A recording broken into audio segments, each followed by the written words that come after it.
Assalamualaikum warahmatullahi wabarakatuh. Halo Sobat UI TV, semoga kita semua selalu dalam keadaan sehat selalu dan selalu semangat.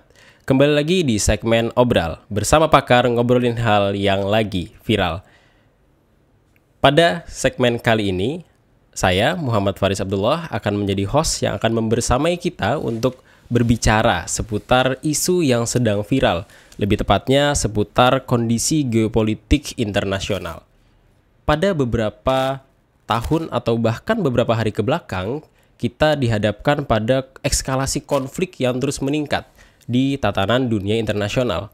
Di tahun 2022 kita dapat melihat serangan Rusia ke Ukraina yang bahkan masih terjadi hingga saat ini. Kemudian terdapat juga peperangan antara dua kekuatan dunia yang memiliki nuklir, yakni India dan juga Pakistan. Setelah itu kita melihat eskalasi konflik jilid 2, yakni perang dagang antara Cina dan Amerika yang pada kali ini tidak hanya menyasar Cina saja, tapi juga menyasar seluruh mitra dagang Amerika Serikat. Dan yang baru saja kita rasakan dan baru alhamdulillah mencapai gencatan senjata pada beberapa hari ke belakang, yakni konflik di Middle East antara Iran dan juga Israel, yang pada kesempatan itu kemudian disusupi atau diikuti juga dengan keterlibatan Amerika Serikat, sebuah negara adidaya yang dikenal sebagai polisi internasional. Berdasarkan eskalasi konflik yang telah terjadi pada tatanan dunia internasional tersebut, kita dapat melihat narasi yang beredar di dunia sosial atau di media sosial kita, di mana orang-orang mengatakan bahwasanya perang dunia mungkin akan pecah dalam waktu dekat. Tetapi ada juga kontrargumen yang mengatakan bahwasanya, oh nggak apa-apa, kalaupun perang dunia ketiga itu akan terjadi, Indonesia itu akan tetap aman. Karena kita itu jauh letaknya dari negara konflik dan juga kita tergabung dalam gerakan non-blok. Namun apakah memang sesimpel dan sesederhana itu? Untuk menjawab pertanyaan tersebut, kita akan dibersamai oleh dosen dari Prodi Hubungan Internasional, Bapak Muhammad Reski Utama, SIP MSI. Mas Uta, selamat datang di Obral. Terima kasih, Mas Faris. Gimana nih Mas Uta? Apakah memang benar bahwasanya Indonesia sebagai negara yang tergabung dalam non-blok itu aman, cenderung aman dari eskalasi konflik internasional yang terjadi pada akhir-akhir ini gitu Mas Uta?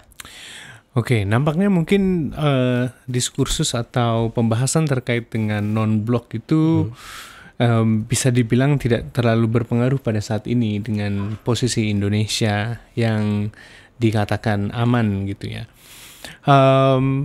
Karena dari gerakan non-blok sendiri pada saat ini ya kita melihat tidak terlalu berperan dalam polarisasi dunia saat ini ya, menjadi barat dan timur.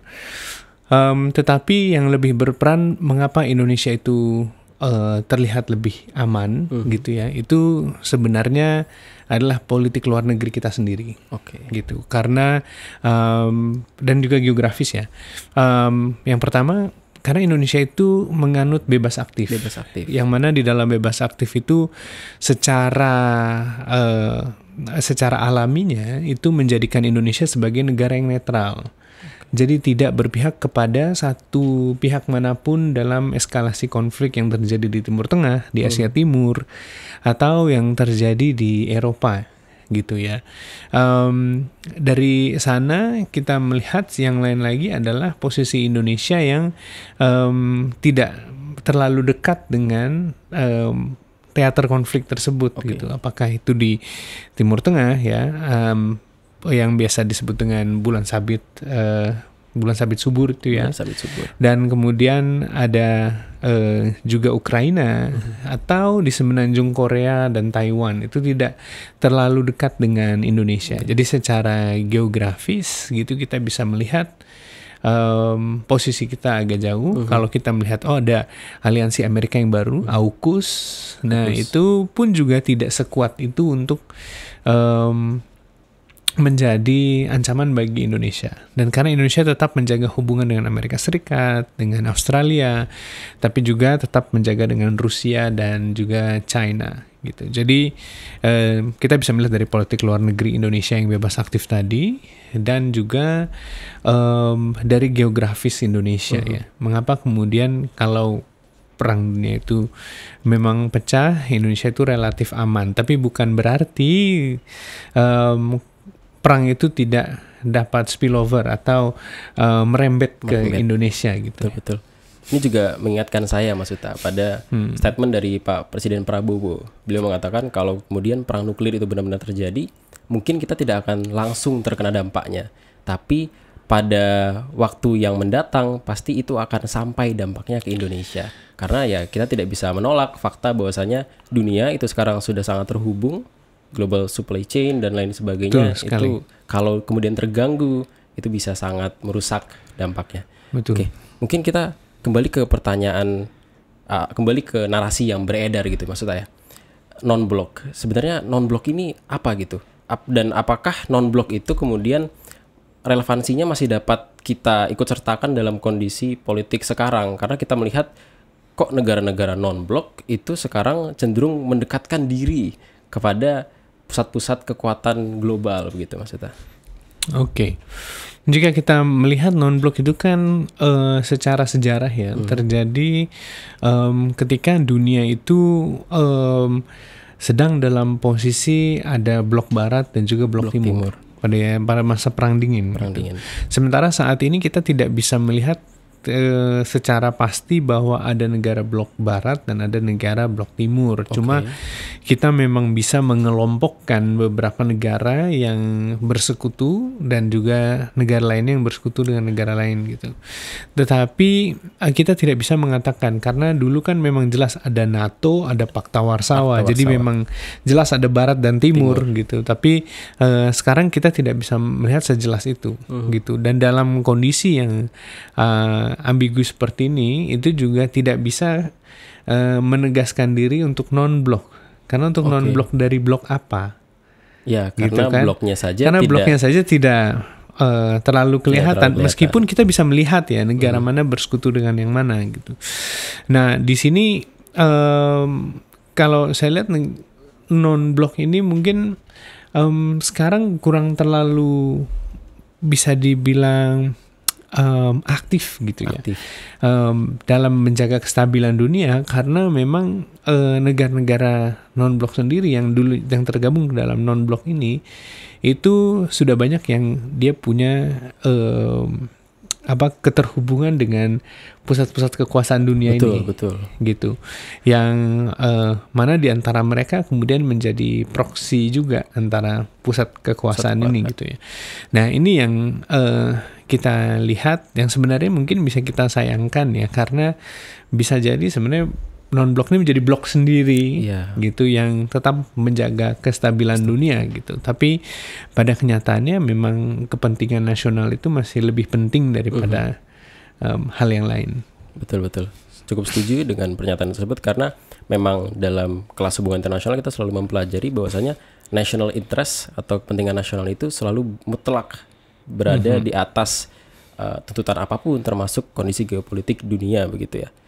Berbicara tentang non-blok tadi Mas Uta dan juga irelevansinya pada sekarang karena kita bahkan tidak bisa lagi melihat secara real atau secara kentara blok timur dan blok barat itu siapa-siapa saja.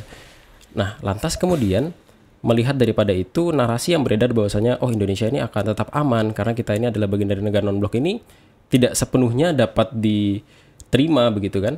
Dan tentunya hal ini menegaskan bahwasanya Indonesia ini perlu memiliki strategi agar kemudian kita bisa mencari door exit daripada konflik yang tengah beredar. Dari Mas Uta sendiri selaku pengamat dan juga dosen hubungan internasional tentunya, apa mungkin strategi yang dapat kita lakukan sebagai sebuah bangsa yang merdeka dan berdaulat untuk kemudian sebagai sebagai second choice daripada gerakan non-blok yang sudah tidak lagi menunjukkan tajinya. Oke. Kalau saya lihat tetap pada politik yang bebas aktif tadi ya. Itu kunci utama dalam kenetralan negara kita. Tapi juga aktif tentunya dalam mempromosikan perdamaian dunia gitu. Tapi kita bisa melihat apa yang dilakukan oleh Presiden kita Pak Prabowo saat ini. Indonesia itu memiliki langkah yang cukup hati-hati dalam menangani konflik-konflik yang terjadi yang sebenarnya bisa memicu perang dunia gitu. Seperti misalnya Israel Palestina, kemudian Taiwan, Korea, ataupun Ukraina gitu. Dari sana kita bisa melihat presiden kita sudah cukup berhati-hati untuk hal itu. Dan satu hal lagi, saya melihat dari gagasan beliau juga terkait dengan ketahanan pangan yang sudah dicanangkan sebelumnya. Ini penting karena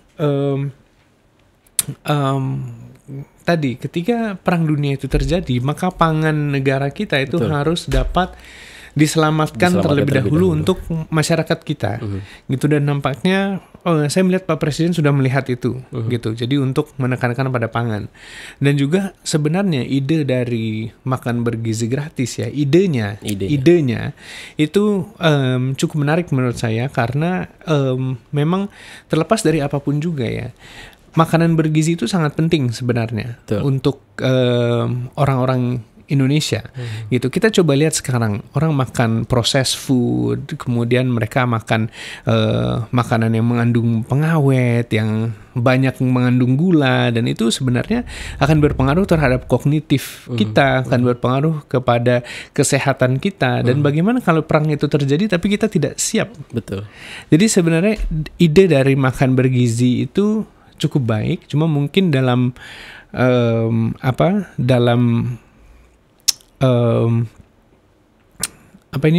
pelaksanaannya, praktiknya gitu, itu banyak ya, kita masih tahu ya negara Indonesia seperti apa gitu, dan praktiknya juga masih belum sesempurna itu gitu. Tapi the idea itu saya melihat memang beliau mencoba untuk mengamankan negara kita gitu. Jadi ya semoga saja gitu ya, dan kita juga tentunya sebagai warga negara Indonesia itu juga harus turut serta dalam mengamankan diri kita ketika memang perang itu terjadi gitu.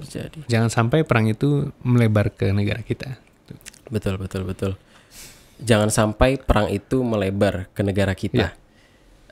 Sebagai seorang warga negara begitu ya maksud saya, dalam menyikapi konflik yang kemudian terjadi di luar, dan juga untuk berusaha menjaga stabilitas Indonesia itu sendiri sebagai warga negara, apa yang bisa kita lakukan sebagai warga negara? Sebagai warga negara ya.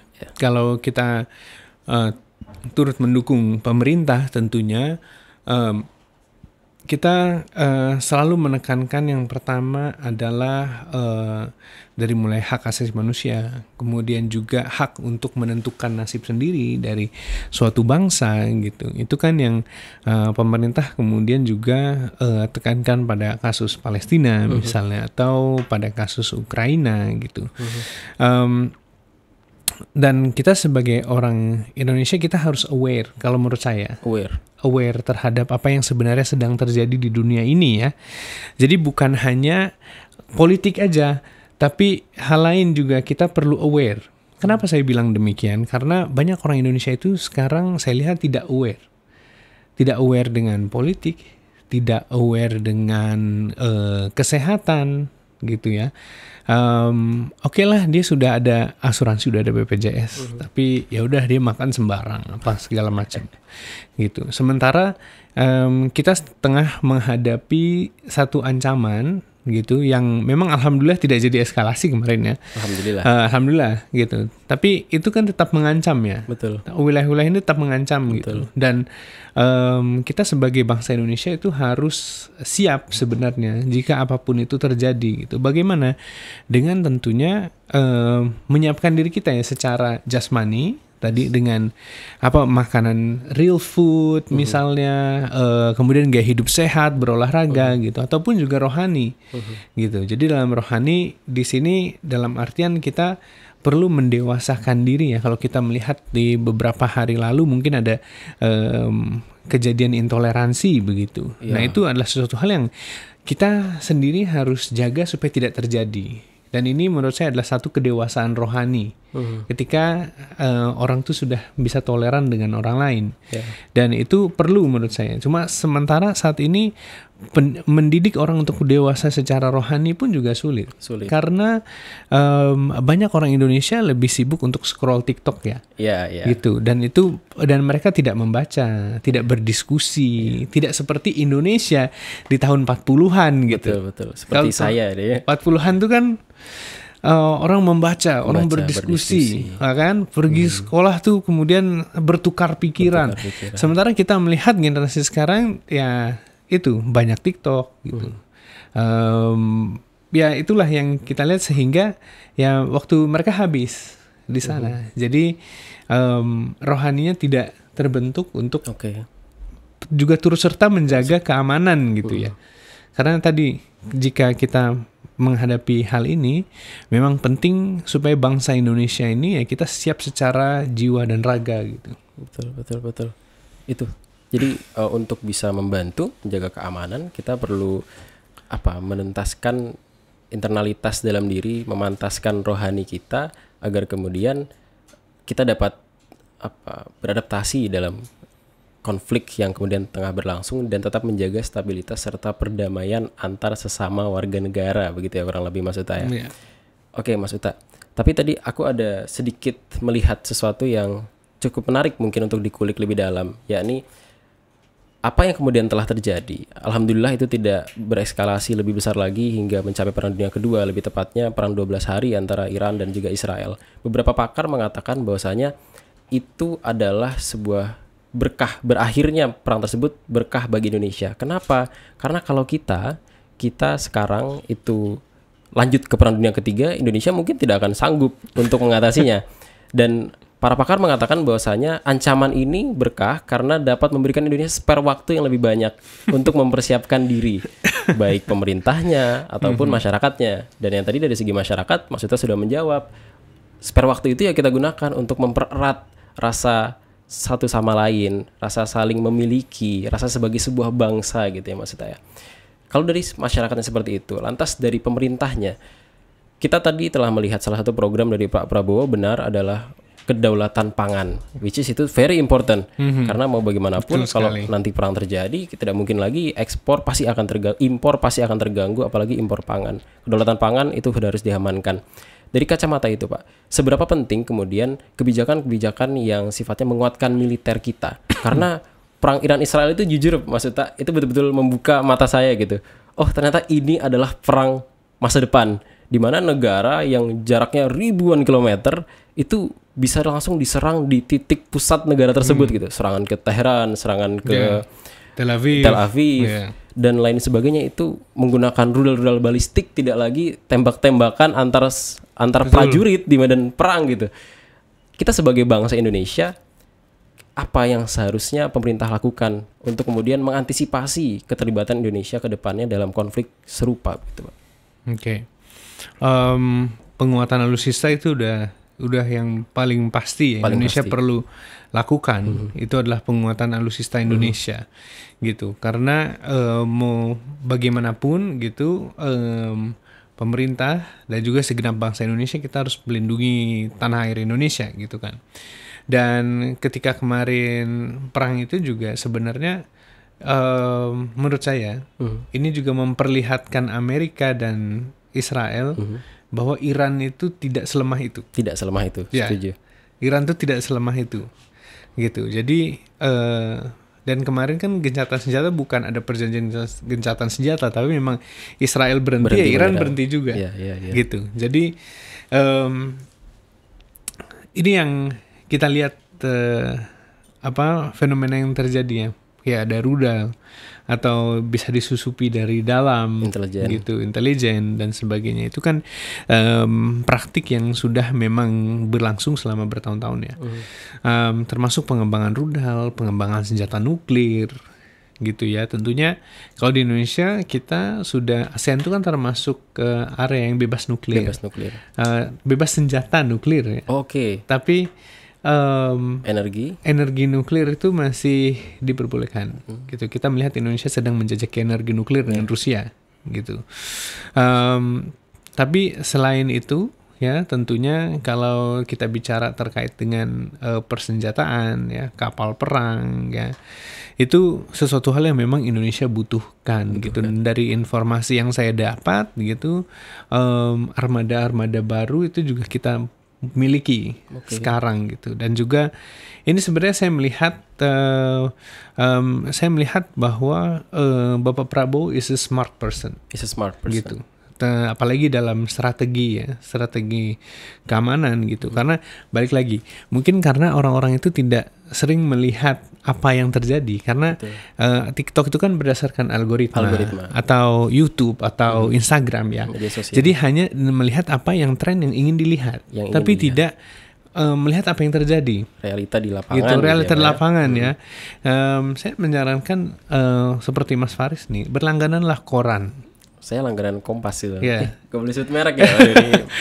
Berlangganan koran ya. Jadi ketika berlangganan koran itu kita dapat mengetahui ya secara mungkin tidak keseluruhan tapi berbagai macam aspek. Hukum, ekonomi, politik, ya humaniora gitu. Jadi banyak hal yang kita dapat dari sana gitu. Nah, itu yang menurut saya perlu juga ya buat orang-orang Indonesia nih, buat anak-anak muda. Saran yang baik banget. Berlanggananlah koran. Sekarang koran itu murah, apalagi digital ya. Betul, itu tidak mahal. Ya. Benar-benar tidak mahal. Kalau misalnya mungkin yang fisik agak mahal ya, karena dia harus diantarkan dan sebagainya. Tapi untuk yang digital itu tidak mahal gitu. Dan bentuknya seperti koran ketika kita berlangganan. Dan itu akan lebih bisa terbuka ya. Karena kalau kita hanya membaca berita, scrolling saja, meskipun itu di situs web, itu pun tidak akan kemudian luas jangkauannya. Ada aspek apa saja, aspek pertanian, aspek ini. Jadi kita tidak mengetahui apa sih sebenarnya yang sudah banyak terjadi, termasuk pengembangan alutsista di Indonesia itu sendiri. Gitu. Betul. Itu saran yang baik dari Mas Uta ya, untuk teman-teman agar bisa memahami realita yang terjadi di lapangan, tidak hanya internasional tapi juga nasional, domestik kita. Berlanggananlah koran. Dan untuk mahasiswa UII, kalau belum ada uangnya atau belum ada dorongannya untuk berlangganan koran, bisa baca koran di perpustakaan UII, Pak Suta. Karena di perpustakaan UII itu selalu ada koran, karena perpustakaan UII memang berlangganan koran gitu ya. Oke Mas Uta, itu adalah suatu hal insight yang luar biasa banget yang kita dapati ya, bahwasanya untuk kemudian menjadi strategi Indonesia ke depannya, kita tetap lanjutkan politik luar negeri bebas aktif kita perkuat juga keamanan pangan, keamanan militer kita untuk kemudian menjamin keberlangsungan negara ini. Mungkin Mas Uta, tentunya tidak afdol kalau dalam obral kita tidak memberikan saran-saran terbaik untuk teman-teman mahasiswa. Tidak hanya mahasiswa UI, tapi juga seluruh mahasiswa yang menonton podcast kita ini. Apa saran dari Mas Uta untuk mahasiswa, peran seperti apa yang dapat kita manfaatkan atau kita maksimalisasi untuk kemudian membantu negara kita dalam menghadapi konflik geopolitik dan juga konflik-konflik yang akhir-akhir ini lebih sering terjadi begitu Mas Uta? Kalau dari saya itu sebenarnya bisa bervariasi. Ya, tergantung dari kemampuan mahasiswanya seperti apa, gitu. Dan juga tentunya minat dari mahasiswanya ini seperti apa, gitu. Saya melihat ada mahasiswa yang misalnya mereka minat sekali untuk dalam bidang pemberdayaan, ya, misalnya pemberdayaan ekonomi, misalnya bagaimana memajukan perekonomian satu kelompok orang, bagaimana satu kelompok desa itu bisa melakukan swasembada gitu ya. Itu ada mahasiswa yang gemar di situ. Maka kalau menurut saya cobalah mulai di masa kuliah ini gitu, untuk kemudian turut membangun itu juga ya, membangun ketahanan pangan tadi sebenarnya.